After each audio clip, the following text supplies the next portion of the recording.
Fala, meu amigo, minha amiga, seja muito bem-vindo a mais um vídeo aqui do canal. Se você está depositando seu tempo e a sua atenção aqui, eu sinto uma responsabilidade muito grande sobre isso, tá? Então, o compromisso que eu tenho com você sempre será com a qualidade da informação que eu vou te passar nesses vídeos e nesse canal, fechou? Turma, gravando pelo computador hoje, acabei de ver que meu celular tá em 2%, então não vou conseguir gravar pelo celular, mas eu acredito que a dinâmica seja a mesma e não mude. Talvez o áudio seja até melhor, tá? Pelo computador, porque quando eu coloco o celular aqui, às vezes dá algum tipo de interferência. Mas enfim, vamos lá. Desejo uma excelente semana para vocês. Espero que de alguma forma vocês consigam alcançar os objetivos que vocês estão estabelecendo e vamos para cima. No vídeo de hoje eu quero concluir, basicamente, alguns assuntos que eu estava estudando nessa semana. Como no último vídeo eu falei um pouco sobre esse livro. Na verdade, eu falei bastante sobre esse livro aqui, que foi um livro que eu comecei a ler recentemente. E eu tinha dito que foi um dos livros. Eu não lembro se eu mencionei isso, tá? No primeiro vídeo. Mas, cara, dentre todos os livros que eu já consegui ler nesse tempo, e dentre todos os livros que eu consegui ler com uma qualidade de estudo um pouco melhor, com uma hierarquia de aprendizados um pouco melhor e com um trabalho um pouco melhor feito com relação a livros que eu somente lia e não tinha um processo de estudo um pouco organizado, não sabia basicamente como é que eu organizava as informações, e enfim.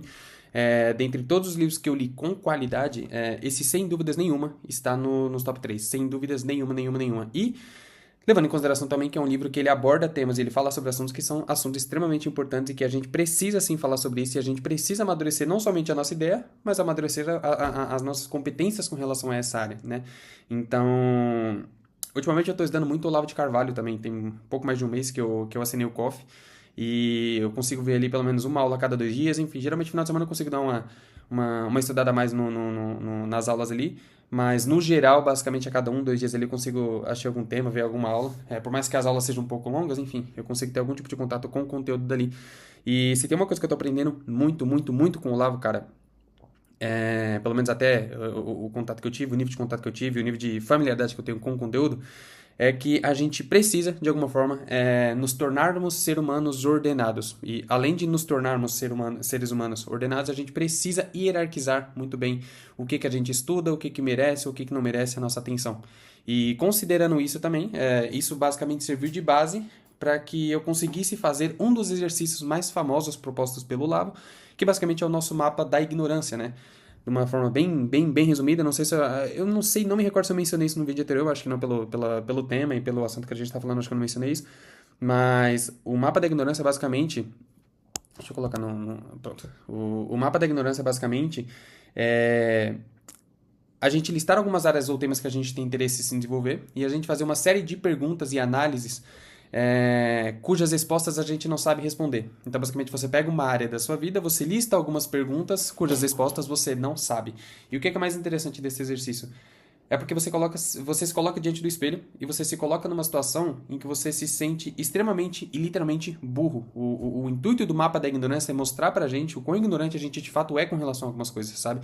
Então, cara, a gente nasceu no Brasil, a gente cresce no Brasil, então a gente tende a ter uma educação muito deformada, uma educação com um nível de profundidade muito baixo. Então a gente tende a ter sei lá, dificuldade para interpretar texto, a gente tem uma extrema dificuldade para se comunicar de uma maneira muito clara, então a gente tem que fazer um esforço muito grande para a gente basicamente chegar num patamar onde a gente consiga ter um pouco de compreensão melhor sobre as coisas. E o mapa da ignorância, ele coloca a gente nesse patamar. Ele coloca a gente e traz a consciência de que, caramba, existe muita coisa que eu achava e acreditava que era básica, mas que eu não tenho nenhum domínio sobre essas coisas. E são coisas extremamente importantes. E dentro do meu mapa da ignorância, dentro das coisas que eu listei, dinheiro era uma dessas coisas. E eu me fiz algumas perguntas com relação ao dinheiro, me fiz algumas perguntas que não denunciava basicamente somente a competência técnica que eu tinha com relação ao dinheiro, mas qual que era a minha visão sobre o dinheiro, sabe? E justamente por isso, por conta dessa hierarquização e por conta dessa consciência, que eu comprei esse livro aqui, porque foi um livro muito bem indicado, principalmente pelo Icaro. Meio suspeito falar porque ele é dono da H1, mas ele indicou muito esse livro e ele falou que basicamente é um livro que definia a filosofia de vida dele com relação ao dinheiro, com relação a investimentos e tudo mais, enfim. E por conta dessa hierarquia, por conta dessa consciência, eu comecei a ler esse livro e depois que comecei a ler, tô quase finalizando ele, de fato eu concluo que, cara, é um dos melhores livros que eu já li e, não sei, nesse vídeo eu vou tentar dar um pouco mais geral, um pouco mais resumido, eu lembro que eu falei sobre alguns temas específicos no último vídeo, mas eu vou tentar dar uma resumida um pouco mais geral. Vamos lá. Cara, por incrível que pareça, o livro, ele casou muito bem com o momento que eu estou de estudar filosofia com o Olavo de Carvalho. Então, o Olavo, ele trata as coisas de uma forma muito hierarquizada, como eu mencionei, né? Ele trata as coisas de uma forma muito ordenada. Exemplo, se você tem tal objetivo, você precisa ter uma extrema clareza, basicamente, do que você precisa ter, do que você precisa desenvolver para que você consiga alcançar esse objetivo. Então, é o oposto de você viver uma vida em que você não seja uma pessoa organizada. É o oposto de você viver uma vida que você simplesmente acata qualquer tipo de coisa que venha para sua realidade ou que esteja na sua frente, você simplesmente dá uma extrema atenção a isso, né? Então, existem níveis de pessoas, existem pessoas que não têm tanta consciência do que elas querem, por que elas querem, e dada essa falta de consciência, elas não conseguem ter um trabalho um pouco mais intencional com relação às coisas que elas fazem no dia a dia na vida delas, e existem pessoas que elas têm um nível de consciência com relação a, caramba, eu quero isso da minha vida e eu acredito que eu devo fazer isso para chegar nesse patamar. E existe um nível de pessoas que vão um pouco mais além, um pouco mais profundo, que basicamente são as pessoas que entendem basicamente o que de fato elas precisam. E eu considero que eu estou muito nessa migração, sabe? Então, basicamente, eu tinha clareza do que eu queria na minha vida. Caramba, muito interessante. Mas a partir do momento que eu conheci o Olavo, e a partir do momento que eu comecei a ter contato com o tipo de conteúdo que se assemelha, que se relaciona com o que o Olavo prega, cara, eu comecei a perceber que eu estava muito desordenado. Então, basicamente, sei lá, eu tinha interesse em estudar determinado assunto. Caramba, eu vou estudar sobre isso, então. Eu tenho interesse em aprender sobre esse tema.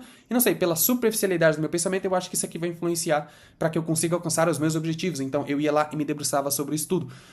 Só que eu comecei a fazer isso de uma forma um pouco intensa. Então chegou no ponto de que, caramba, eu estava estudando muito sobre um tema que não era tão relacionado ao meu trabalho. E eu comecei a perceber que, caramba, eu estava tendo uma falta de coerência, uma falta de relação entre o que eu estava fazendo na minha vida e basicamente as competências que eu precisava desenvolver para conquistar determinado objetivo. Então, fazer o mapa da ignorância, cara, me colocou numa situação em que eu falei, caramba, eu não preciso estudar esse tipo de coisa, esse tipo de assunto neste momento. Eu preciso dar um pouco mais de atenção a assuntos que tenham mais relação e assuntos que vão influenciar que, de fato, eu consiga alcançar os meus objetivos. Então, foi basicamente isso que eu fiz. Eu fiz uma hierarquia. Eu padronizei, de alguma forma, eu coloquei a nível de prioridades e filtrei basicamente as coisas que eu quero ter contato. E se tem uma certa relação que esse livro aqui é resultado do meu mapa da ignorância, tem basicamente com o que o Olavo fala, é que esse livro, cara, ele traz uma visão de que dinheiro, ele não é simplesmente competência técnica. Dinheiro, basicamente, não é somente o que você faz com o dinheiro que tem na sua conta, em qual título você compra, em qual ação você investe, ou, não sei, quais que são os critérios que você considera para investir dentro de uma empresa. Basicamente, esse livro, ele mostra que a gente precisa ter um planejamento. E esse planejamento, ele precisa ter uma certa relação com o que a gente quer. E, basicamente, a gente precisa trabalhar todos os dias para que a gente seja o mais coerente possível para que a gente alcance esses objetivos. Então, ele deixa claro que, cara, a nossa vida ela é feita de fases. E a nossa vida financeira ela também é composta por fases. Então, você precisa lidar com cada fase da sua vida a depender do contexto que você está. Então, se você é muito jovem, é interessante que, na verdade, é natural que você não comece a cogitar e você não comece a pensar, basicamente, na sua aposentadoria. É natural que você não pense, basicamente, em como você quer se aposentar, em quanto de dinheiro você tem que ter na conta para que você consiga viver sem que você dependa de ninguém. Então, todos esses pensamentos, eles são naturais e toda essa falta de consciência e falta de importância a esse, entre aspas, mais fim da nossa vida, a gente não dá tanta importância, dado o nosso contexto, né? Então a gente está numa fase muito jovem, a gente não costuma pensar muito nisso, a gente acha que a gente vai conseguir recuperar isso quando a gente, sei lá, tiver um pouco melhor. E eu uso essa justificativa e essa tese, esse argumento que eu estou trazendo para vocês, justamente comigo. Então eu tinha um pensamento muito de, caramba, eu não preciso entender sobre esse tipo de coisa agora. Simplesmente eu vou focar em fazer dinheiro, e não sei, quando eu tiver dinheiro, eu paro e penso em como é que eu vou organizar a minha vida. Isso é uma pura imprudência. Eu comecei a pensar de forma diferente, eu comecei a amadurecer um pouco mais a minha ideia quando o Guilherme nasceu. Então, quando o Guilherme nasceu, eu comecei a sentir um senso de responsabilidade. Obviamente, isso não foi uma coisa imediata, foi uma coisa que ela é gradativa, ela foi construída, essa maturidade ela começou a ser construída em mim a partir daquele momento que ele nasceu. Mas hoje a conclusão que eu tenho é, caramba, eu não posso pensar simplesmente em mim. Eu não posso, de alguma forma, depositar toda a minha esperança e toda a responsabilidade que um dia eu vou organizar minha vida, eu vou pensar lá no final da minha vida, quando eu tiver um pouco mais de dinheiro, porque existem pessoas que dependem de mim. Existe uma pessoa que depende exclusivamente de mim. Então, não sei, desde guarda, caso aconteça alguma coisa comigo, caso, não sei, aconteça alguma emergência, o quão preparado eu estou para lidar com essa pessoa que depende exclusivamente de mim, entende? Então, o livro, ele basicamente ele traz um pouco dessa consciência, de que a gente precisa pensar de uma forma ordenada, e a ordenação ela vem da base de que você precisa ter um bom planejamento para sua vida e você precisa lidar com responsabilidade em cada área da vida que você está. Então, ele traz, basicamente, uma clareza do cara. o quão importante é você ter um plano e uma reserva muito boa para sua aposentadoria. O quão importante é você entender e ter clareza do porquê que você não deve tomar certas decisões quando você ainda é muito novo. Então a gente tende a pensar, sei lá, a gente é muito novo, caramba, eu tô ganhando bem agora, caramba, eu tô fazendo uma grana, nunca fiz essa quantidade que eu tô fazendo agora, o que é que eu vou fazer? Cara, eu vou pegar e vou gastar essa grana, sei lá, vou comprar um carro, eu vou financiar alguma coisa, afinal, sei lá, eu tô numa fase que eu posso curtir. Só que às vezes a gente toma esse tipo de decisão e às vezes se tornam decisões muito irreversíveis, né? Então, às vezes, sei lá, a gente entra numa dívida que a gente não tem tanta competência, que a gente não tem capacidade de lidar, os juros dessa dívida acabam sendo muito altos, acaba que isso bagunça muito a cabeça da gente, a gente torna pessoas um pouco incapazes de trabalhar de uma maneira com muita qualidade para que a gente consiga ganhar mais, enfim, e quitar essa dívida num futuro próximo. Então, basicamente, ele traz toda essa consciência de que pensar na sua vida em forma de planejamento e considerar, mesmo sendo jovem, o fato de que você vai envelhecer e o fato de que você precisa estar bem estruturado quando você envelhecer, basicamente traz todo esse senso de responsabilidade e faz com que você ressignifique as coisas que você quer, entende? Então, caramba, se você tem 25 anos, você não precisa de fato, e ele até explica, ele traz, não que seja da competência do próprio autor falar sobre isso, então acho que justamente por isso que ele busca artigos e pesquisas, enfim, ele traz um monte de estudos que correlacionam basicamente, qual que é a relação entre dinheiro e felicidade, né? Então, às vezes a gente acha que, por exemplo, caramba, eu estou jovem, então vou comprar alguma coisa para que eu me sinta mais feliz. E ele explica por A mais B igual 1 mais 1 é 2, que de fato existe muitas coisas que a gente acredita que vão nos fazer feliz, mas que de fato essas coisas elas não trazem felicidade. Basicamente, essas coisas elas podem trazer algum nível de satisfação momentânea, mas a consequência de ter essas coisas e a nossa incapacidade de lidar talvez com isso faz com que a gente nos tornemos seres humanos ainda mais infelizes lá na frente, né? Então ele traz muito essa clareza. Então, de uma forma bem resumida, cara, eu sinto que é um livro que ele tem literalmente um conteúdo, ele é todo estruturado e ele tem uma filosofia que faz com que você amadureça muito a sua ideia. Então você passa a ressignificar basicamente qual que é o significado do dinheiro para você, você passa a dar muito mais atenção e descarrega muito mais responsabilidade num plano de vida muito bem estruturado, e tudo isso tem muita relação com o que eu venho estudando no Olavo, sabe? Então acredito que ter um pouco desse contexto com relação aos conteúdos que eu venho estudando no Olavo, casando com este momento que foi literalmente nas últimas 2 semanas que eu comecei a ler este livro aqui, eu consegui ter uma fixação de aprendizado um pouco maior e eu consegui dar até mais importância e compreender mais basicamente o que o livro queria dizer, entende? Mas de uma forma bem resumida, ter um pouco dessa consciência, dar um significado diferente à fase de vida que a gente está, entender que, independente da fase de vida que você está, se você tem, sei lá, 20 anos de idade, você está ingressando numa empresa, ou se você tem 30 anos de idade, você está saindo de um trabalho para tentar algum empreendimento, se você tem 35 ou 40 anos de idade, você está tentando fazer algum tipo de transição de carreira porque você não se sente infeliz no seu trabalho, existe uma hierarquia e existe basicamente um filtro que a gente tem que ter quanto à nossa vida financeira e quanto à nossa vida e nosso planejamento de uma forma geral. E ele sempre defende muito a ideia de que ter uma boa base financeira, ter um bom dinheiro guardado, ter uma estrutura financeira sempre, sempre, sempre será a melhor solução dentre qualquer fase de vida que você esteja. Então veja, se você tem 20 anos de idade, não sei, você quer tentar alguma coisa nova, você quer tentar um empreendimento novo, etc, etc. Você se sente muito mais seguro, você dorme muito mais tranquilo, você tem muito mais margem para erro, se você tiver uma quantia de dinheiro que consiga te sustentar caso aquela ideia que você vai colocar em prática não funcione. A mesma lógica é se você, sei lá, tem 35, 40 anos de idade, você quer fazer alguma transição de carreira porque você não está muito contente com o seu trabalho, e você sente segurança de fazer isso caso você tenha um dinheiro guardado e você não seja, caramba, ferrado de dívidas, entende?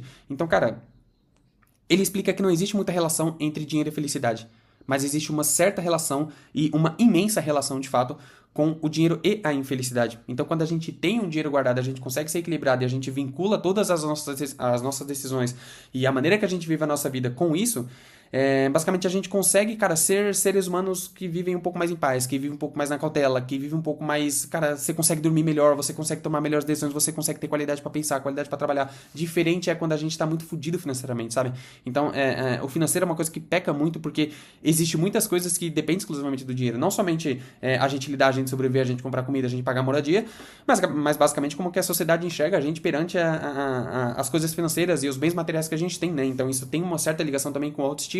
Então, de uma forma bem resumida, assim, se fosse para resumir tudo isso que a gente falou, ser bem relacionado com o dinheiro traz uma extrema vida tranquila, traz muitos benefícios e permite com que você literalmente tenha um nível de satisfação e um nível de felicidade um pouco melhor, com mais qualidade, sabe? Diferente é se você não dá tanta atenção para essa área, porque talvez você ache que você é muito novo, você não precisa ter toda essa consciência, e a gente acaba lidando sempre muito nas coxas, sabe?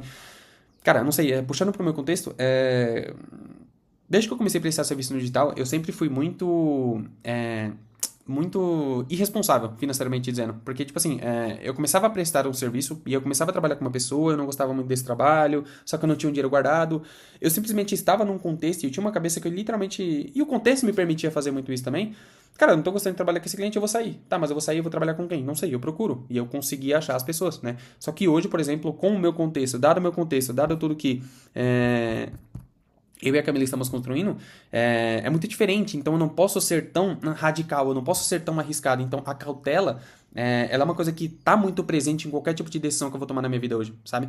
E ter contato com esse livro, começar a estudar essas coisas, me fez, cara, de fato, me tornar uma pessoa ainda mais cautelosa com relação ao dinheiro. A pensar não somente em eu vou trabalhar, eu vou enriquecer, eu vou fazer tudo o que eu quero fazer na minha vida, e aí quando eu tiver, sei lá, 35 anos de idade, com milhões na conta, eu penso o que eu vou fazer. Não, toda essa consciência, toda essa estruturação, todo esse filtro e toda essa responsabilidade, ela precisa e ela antecede basicamente a quantidade de dinheiro que você vai ter um dia na conta, entende? É basicamente o reflexo. Por quê? Porque ele explica que dinheiro nada mais é do que comportamento. Então, caramba, o Magnum Rosa também fala muito isso na psicologia financeira, que ele... Cadê o livro? Putz, eu não vou achar o livro agora. Mas basicamente ele fala muito disso. Ele fala que dinheiro é comportamento. E a gente tende a lidar com o dinheiro somente de uma forma muito técnica, uma forma muito... caramba, dinheiro é investimento, eu preciso ser tecnicamente bom, preciso ter competências que sempre se relacionam com a parte técnica. Não. Basicamente o dinheiro ele é reflexo da forma que a gente foi ensinado sobre ele. Então a gente... a quantia de dinheiro, quão bem ou não a gente está financeiramente, basicamente é reflexo das crenças que a gente possui, das coisas que a gente acredita, de como que aquilo foi apresentado pra gente. E também é um reflexo do nosso estado eu digo estado de ser, né? Do nível de competência que a gente tem, da forma que a gente se enxerga, da nossa autoestima. Então, se você é uma pessoa que tem uma autoestima um pouco baixa, você acredita que de alguma forma o dinheiro ele é uma troca para que você se sinta bem, você tende a ser muito mais gastão, você tende a gastar muito mais dinheiro, então você tende a trocar o seu dinheiro por alguma coisa que você acredita que vai te fazer feliz, só que no fim isso não te faz feliz, entende? Então, dentre todas essas coisas, esse livro ele traz basicamente uma ressignificação muito grande do que a gente acredita que seja dinheiro e do que de fato ele pode ser na nossa vida, do que de fato ele é na nossa vida. Então ele usa muitos contextos que inclusive tem muita relação com o meu contexto, que, cara, você não vai ser muito feliz se você financiar um carro que é muito caro e você pagar uma parcela muito alta. Porra, mas você consegue ter uma satisfação e uma paz enorme se você saber que o teu filho está estudando numa escola boa, se você saber que o seu filho tem um plano de saúde muito bom e você sabendo que você tem uma reserva financeira muito boa para você lidar com algum tipo de acontecimento ruim que aconteça, entende? Então... Novamente, eu acho que pra definir e pra gente concluir esse vídeo aqui, cara, não existe muita relação, e que ele prova muito isso. Não existe muita relação entre o dinheiro e a felicidade, mas existe uma certa relação entre dinheiro e infelicidade. Então, as decisões que a gente toma, a visão que a gente tem sobre isso, a maneira que a gente se correlaciona com o dinheiro, tem uma extrema importância e define muito como que a gente vai lidar com as consequências da nossa vida de uma forma geral, sabe? Então, time, turma, basicamente é isso, tá? Falta algumas páginas para finalizar o livro, falta 145, 170, faltam poucas páginas para finalizar, então possivelmente no vídeo da semana que vem eu não vou falar sobre esse livro, porque eu vou finalizar aí, não sei, só se eu acreditar e se eu me deparar com alguma coisa que seja importante, que vale a pena documentar, mas provavelmente eu acredito que não. Mas deixo muito de indicação, novamente, é um livro que ele trata não somente sobre o dinheiro, mas basicamente sobre a visão que você tem sobre o dinheiro, e eu acho que ele foi tão transformador.